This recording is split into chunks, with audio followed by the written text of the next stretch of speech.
What if I told you that the very essence of life, the code written deep inside our DNA, could actually be described by a simple, elegant set of numbers? Well, today, we are breaking down an absolutely fascinating framework from our source material that pulls together biology, math, and even philosophy to decode the system that literally governs us all.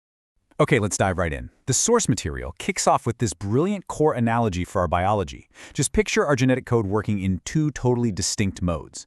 On one side, you've got the container. Think of it like a perfectly folded, stable chromosome, acting as this complete library holding every single possible genetic instruction. And on the other side, you've got the cycle. This is the active, linear flow of DNA as it reads and then carries out one specific instruction from that library. So it's not two different things, but two modes of the very same system. Containment versus flow.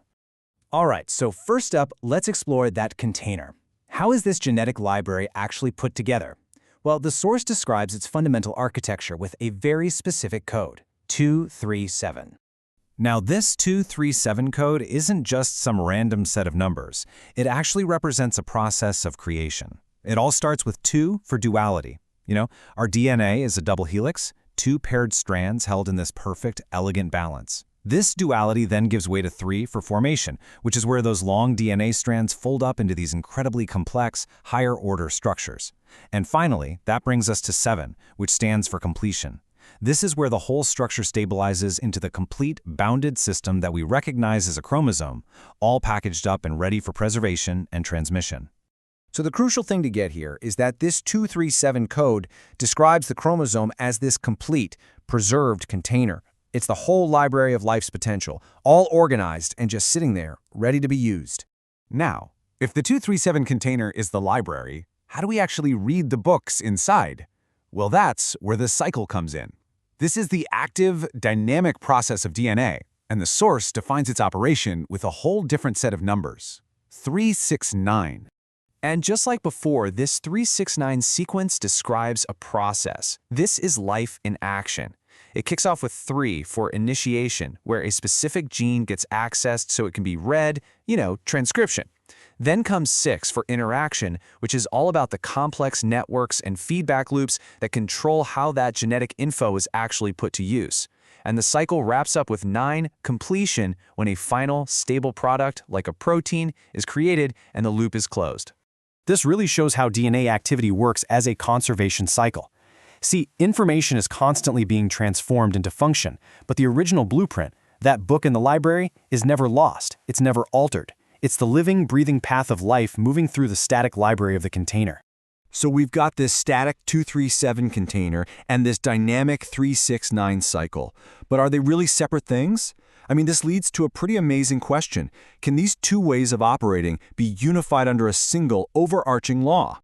Well, according to the source material, the answer is a resounding yes. And what's really wild is that this unifying principle can be described by a universal mathematical law you probably already know. The entire system, both the container and the cycle, is governed by a single structure, a cubic equation. Yep, the same f of x equals ax cubed plus bx squared. You remember it from algebra. But in this framework, it's not just some abstract math. Each and every part of this equation maps directly onto a fundamental biological function. Let's break this down, because this is where it gets really interesting. The highest power, x cubed, that represents the most complex action, that incredible nonlinear compression and global folding that creates the chromosome container. The next term, x squared, that's the internal structural organization. The simple, linear x term, that represents the linear execution. That's the straightforward reading of the DNA sequence during the cycle.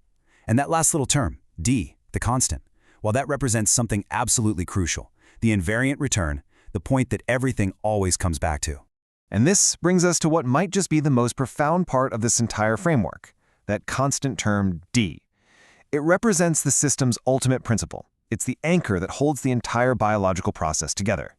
Now, in the philosophical context of the source material, this constant dad is called Kitab, which translates to the mother of the book.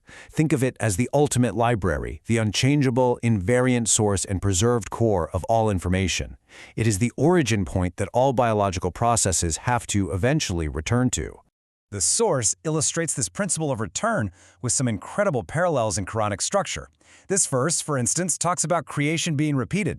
This is a perfect mirror of our 369 DNA cycle, this process of constant, reliable regeneration. And this next verse points right to that central unchanging source, the mother of the book. This is our D constant, our al-Kitab, the preserved chromosomal container where all the information comes from in the first place. And finally, this verse really highlights the idea of closure. Everything returns to Him. It doesn't matter how complex the biological process gets, it ultimately resolves by returning right back to its origin point, completing the entire cycle. So let's pull all these threads together. You've got the chromosome, our 237 container, and its job is preservation. You've got the DNA activity, our 369 cycle, and its job is conservation. And connecting the whole thing is that invariant D, the ultimate return point, the al-Kitab. What you end up with is this single, incredibly elegant law of life, a continuous, closed loop. The structure holds the information. The flow executes the program. The system returns to the source. And then the cycle repeats, on and on. The result is just this perfectly self-sustaining system where continuity is guaranteed. Every transformation, every single expression of life ultimately goes back to that invariant source. And this ensures that the core structure is never, ever lost. It's a truly beautiful model of preservation and constant renewal. And the source material leaves us with one last, really provocative question. It shifts this entire biological and mathematical framework from something we just observe into something we have to engage with.